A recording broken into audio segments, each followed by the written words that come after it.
안녕하세요, 정원장입니다. 오늘은 여러분과 같이 열과 체온에 대해서 좀 더 자세하게 알아보도록 하겠습니다. 코로나가 이 지구를 아주 힘들게 하면서 많은 분들이 열에 대해서 굉장히 두려움을 가지고 계신데요. 저도 임상에서 환자분들을 만나보면 열이 나면 굉장히 두려워하십니다. 혹시나 감염되지 않았을까? 그런 두려움인데요. 물론 그 열이 그런 의미도 있지만 열이 몸에서 꽤 중요한 그런 요소입니다. 그렇기 때문에 여러분들이 열을 조금 더 잘 이해하신다면 여러분들이 병을 잘 이해하고 몸을 이해하는데 상당히 도움이 될 거라고 그렇게 생각합니다. 그래서 오늘은 열과 체온에 대해서 제가 자세하게 알려드리겠습니다. 자, 오늘은 열과 체온에 대해서 자세하게 알아볼 건데요. 자, 첫 번째, 체온은 이유 없이 오르지 않습니다. 몸에서 반드시 어떤 필요에 의해서 열이 오르게 되죠. 그래서 체온이 올라가는데 열은 결코 나쁜 것이 아닙니다. 물론 걱정해야 되는 그런 증상도 있긴 하지만 대부분의 열은 그렇게 나쁜 것이 아닙니다. 필요에 의해서 몸에서 올린 경우가 되겠죠. 자, 이 열은 치유, 회복, 그리고 면역 반응을 뜻합니다. 이 몸에서 열이 나면서 순환이 높아지게 되죠. 그리고 면역력이 올라가게 됩니다. 그래서 자, 감기를 들어서 제가 조금 설명을 드릴게요. 같은 바이러스죠. 코로나처럼 감기 바이러스가 인체에 침투하게 되면 몸에서는 이 바이러스와 싸우기 위해서 체온을 높이게 됩니다. 바이러스는 우리 몸의 체온에 맞추어서 들어오기 때문에 우리 몸이 체온을 1도만 높여도 바이러스의 상당수가 그 힘을 잃게 되거나 죽게 되고요. 우리 몸은 이에 반해서 몸에 방어작용을 하는 백혈구의 면역작용이 5배에서 6배 정도 올라가게 됩니다. 그러니까 몸에 바이러스가 침투하면 그것을 몰아내기 위해서 체온을 높여서 이 백혈구의 전투력, 면역력을 높이게 되는 거죠. 근데 만약 이때 해열제를 쓰면 어떻게 될까요? 그죠? 바이러스는 뭐 별로 영향을 안 받고 더 활발하게 활동할 거고 백혈구의 면역작용은 일어나지 않게 됩니다. 그렇기 때문에 해열제가 문제점이 많은 거죠. 그리고 아이들이 열이 굉장히 쉽게 납니다. 그죠? 어른보다는 그죠? 그건 왜 그러냐 하면요. 아이들은 몸이 맑습니다. 상대적으로. 몸이 맑아서 면역 반응이 빨리 일어나고요. 그리고 또 하나는 체중이 상대적으로 작기 때문입니다. 그래서 아이들의 그 체열을 관리할 때는 어른처럼 하시면 안 됩니다. 가령 이렇게 생겨보죠. 30kg짜리가 있고요. 60kg, 그리고 80kg 이렇게 있다고 생각해 보죠.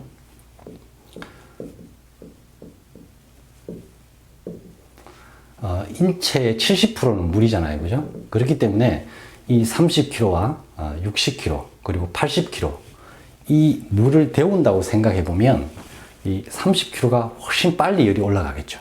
그리고 빨리 내려가겠죠. 그리고 이 80kg는 상대적으로 훨씬 많은 시간을 요할 거고, 그죠? 쉽게 떨어지지 않겠죠. 그래서 아이들은 상대적으로 체중, 몸의 수분이 상대적으로 어른보다는 조금 더 작기 때문에, 그죠? 체중이 작기 때문에 열이 빨리 올라가고 빨리 떨어지게 됩니다. 그래서 아이들은 어른보다는 조금 더 열에 예민한 편이죠. 하지만 아이들은 면역력이 좋기 때문에 더 열이 빠르게 나는 측면도 있습니다. 그래서 사실은 열이 나지 않으면, 제대로 나지 않으면 이 순환과 면역력이 올라가지 못하기 때문에 제대로 치료가 되지 않습니다. 그래서 아이들이 훨씬 빨리 낫는 이유이기도 하죠. 그래서 열을 잘 내시면 여러분들은 치료에 훨씬 큰 도움을 받으실 수도 있습니다. 그런데 자, 인체 열이 무조건 올라가면 좋으냐? 그렇지는 않습니다. 보통 보면 한 38도, 39도 정도까지는 오르기도 하죠. 그런데 보통 열을 두려워하는 이유는 이런 온도 때문입니다. 사실 인체에서 가장 중요한 부분 중에 하나가 뇌죠, 그죠? 근데 뇌는 약 43도, 43도 정도가 되면 손상이 일어날 수 있습니다. 그래서 이렇게 몸에서 고열이 나게 하는 것은 분명히 몸에 위험할 수도 있습니다. 근데 사실 몸은 700만 년 이상 진화를 해오면서 그에 대한 시스템을 가지고 있습니다. 방어 시스템 말이죠. 그래서 보통 체온이 한 40도 정도에 육박하거나 그러면 몸에서 스스로 그 열을 내리는 어떤 작용을 하게 됩니다. 그게 경상도 말로는 자물신다라고 하죠. 그리고 표준어로 하면 까무러지다, 까무러치다 이런 뜻이 되는데요. 일시적으로 의식이 탁 끊기면서 몸의 체온이 확 떨어지게 되죠. 그게 이 뇌를 보호하기 위한 몸의 방어 시스템입니다. 하지만 그런 것 없이 계속 체온이 올라간다, 몸에 열이 계속 난다라고 했을 때는 사실은 해열요법이 필요할 수도 있습니다. 그죠? 하지만 제가 생각할 때 한 40도, 한 39도에서 40도 사이까지는 사실은 그것을 지켜보는 것이 더 좋고요. 이 해열요법으로서 양방에서는 해열제를 쓰고죠. 한방에서는 해열요법을 쓰게 되는데, 요 한방에서 굉장히 좋은 해열요법이 있습니다. 요거는 제가 차후에 다시 강의를 만들어서 여러분들한테 설명을 드리고요. 자, 이처럼 열은 어떻게 보면 우리 몸에서 굉장히 중요하고 그리고 잘 나야 됩니다. 안 나면 몸에 더 해롭습니다. 자, 그러면 다음을 보죠. 체온이 낮아지면 더 위험하다. 그죠? 자, 이 사람의 몸은 부위마다 사실은 조금씩 체온이 다릅니다. 당연히 그 외부로 노출된 부위하고 심부, 장내 온도는 또 다르죠. 근데 인체에서 대부분의 면역작용과 그리고 소화, 신진대사, 해독 이런 작용들이 일어나는 장내 온도는 적정의 온도가 38도씨가 최적의 온도입니다. 이때 효소의 작용이나 그런 면역 반응이 가장 왕성하게 이루어지죠. 그런데 최근에 보면 워낙 차게 드시고 활동을 적게 하시고 그렇게 되시면서 이 장내 온도가 많이 떨어지고 있습니다. 근데 이 장내 온도가 1도만 낮아져도 신진대사는 약 15%, 그죠? 소화하고 해독하고 하는 그런 신진대사가 15% 정도 떨어지게 되고요. 그리고 면역력은 약 30%가 떨어지게 됩니다. 굉장하죠? 근데 만약에 이게 한 2도씩 낮아진다. 끔찍하죠? 그죠? 근데 자, 여기서 이게 왜 중요하냐 하면 암세포를 연구를 해보니까 말이죠. 체온이 낮을수록 암세포의 정식률이 높아집니다. 당연한 거 아닐까요? 암세포는 몸에 산소 부족이 가장 큰 원인입니다. 근데 이 체온이 낮아지면 순환력이 극도로 떨어지고 면역력도 떨어지면서 이 암세포가 더 활발하게 증식하는 것처럼 보이죠. 그런데 이 암세포는요, 약 39도씨에 근접하면 소멸되어 버립니다.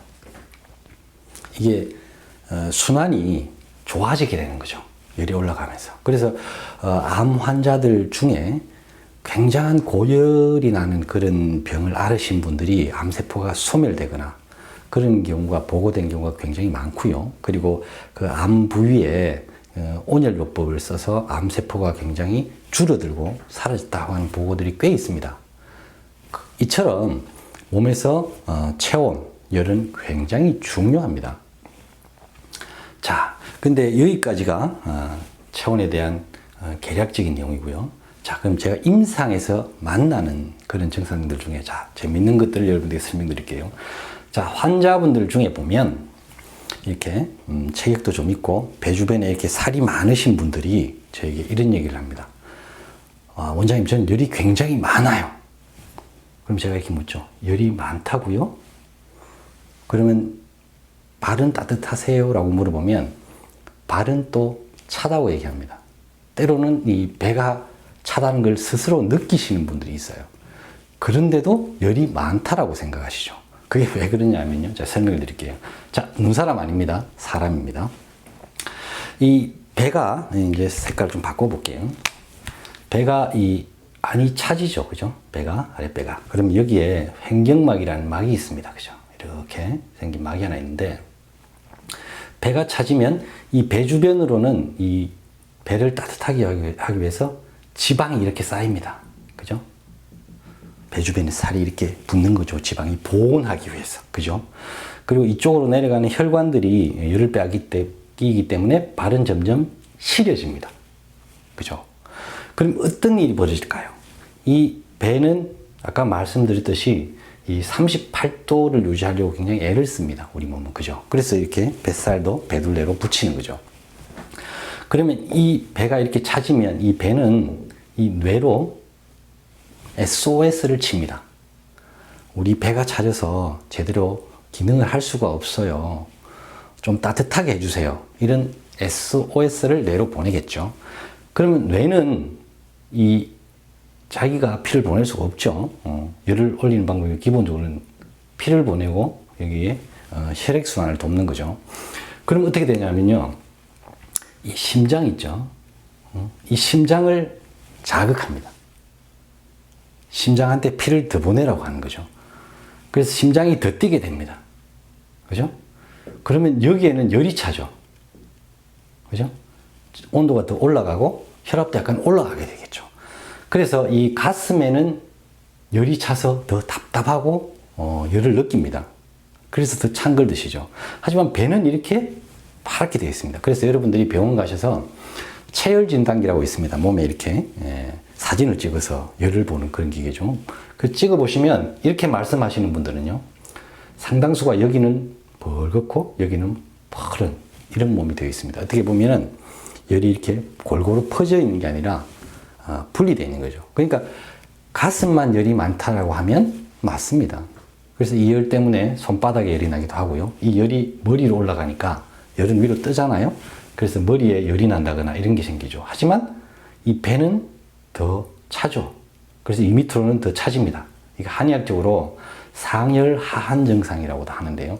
가장 중요한 부분, 가장 핵심적인 부분은 배가 차기 때문에 일어나는 겁니다. 그죠? 그래서 이 배를 따뜻하게 하는 게 가장 중요합니다. 동의보감에 보면 배가 항상 따뜻하면 모든 병이 생기지 않는다, 이런 표현이 나옵니다. 이처럼 여러분들이 이 배를 따뜻하게 하시는 것은 굉장히 중요합니다. 자, 그 다음 요거는 그냥 상식적인 건데요. 우리가 여름에 삼계탕, 겨울에 냉면 이렇게 예전에 먹었죠. 지금은 계절적인 구분이 굉장히 없어져 버렸지만 사실 이게 의미가 있습니다. 왜냐하면요, 자, 잘 보세요. 여름이면 여기 또 사람이 2명 있네요. 이게 여름이다, 그죠? 여름. 그러면 밖은 더워지겠죠, 그죠? 그러면 인체에서는 이 바깥의 열을 방어하기 위해서 이 피부로, 그죠? 바깥쪽으로 열을 밖으로 밀어냅니다. 그래서 이 바깥쪽의 혈관들을 다 확장을 해서 바깥쪽의 열에 대비하는 거죠.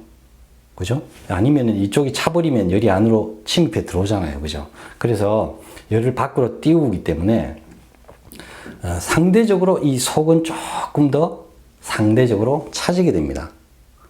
그래서 여름에 이 속이 약간 상대적으로 차지기 때문에 따뜻한 것을 드셔가지고, 그죠? 이거를 조금 풀어주는 거죠. 그래서 여러분들이 상대적으로 여름에 배탈이 많이 난다는 걸 아실 거예요. 그죠? 상대적으로 열이 밖으로 뜨기 때문에 안은 조금 더 차지게 되는 거고, 그래서 그때 찬 걸 드시면 배탈이 훨씬 많이 납니다. 복통도 생길 수 있고요. 자, 그럼 요거는 겨울이라고 한번 해보죠. 겨울은 밖이 이렇게 차지겠죠? 그죠? 그러면 몸에서는 어떤 작용이 일어나냐면 상대적으로 이 바깥쪽을 혈관을 수축해서 열을 안쪽으로 가둡니다. 그죠? 안쪽으로, 그죠? 여기에 열이 차게 되겠죠. 그래서 겨울에는 좀 답답함을 느낄 수 있습니다. 심부로 열이 끌려 들어오기 때문이죠. 그래서 이 냉면을 드셔서 속을 조금 식혀주는 거죠. 그래서 원래 여름 삼계탕, 겨울 냉면, 이게 굉장히 몸의 어떤 그런 현상을 이해한 그런 음식 습관이죠. 자, 요건 여러분들이 상식적으로 알아두시고요. 자, 그러면 저처럼 자존심 빼고는 다 약한, 그죠? 상대적으로 기도 약하고 뭐 대체적으로 약한 게 많은 이런 소음인들은 이 환절기에 굉장히 피곤해하고 피로도를 굉장히 많이 느낍니다. 그게 왜 그런가 하면요. 자, 이게 여름이 아니고요. 이게 겨울이 아니고, 자, 이걸 낮이라고 하고, 이걸 밤이라고 생각해 보죠. 이 일교차가 아주 심한 봄, 가을로는요, 이 바깥의 온도 차이가 많이 나기 때문에 몸에서 그것에 대응하기 위해서 열을 그 바깥쪽으로 보냈다가 안쪽으로 당겼다가 하면서 혈관을 확장 수축하는 역할을 우리가 가만히 있어도 많이 하게 되죠. 그죠? 이때 적지 않은 에너지가 소모가 됩니다. 그래서 우리가 일교차가 심한 아니면 온도차가 심한 환경에서 왔다 갔다를 많이 하게 되면 그 자체만으로도 몸은 거기에 대응하기 위해서 굉장히 분주하게 이런 혈관을 수축했다가 이완했다가 하는 이런 작용을 하게 되죠.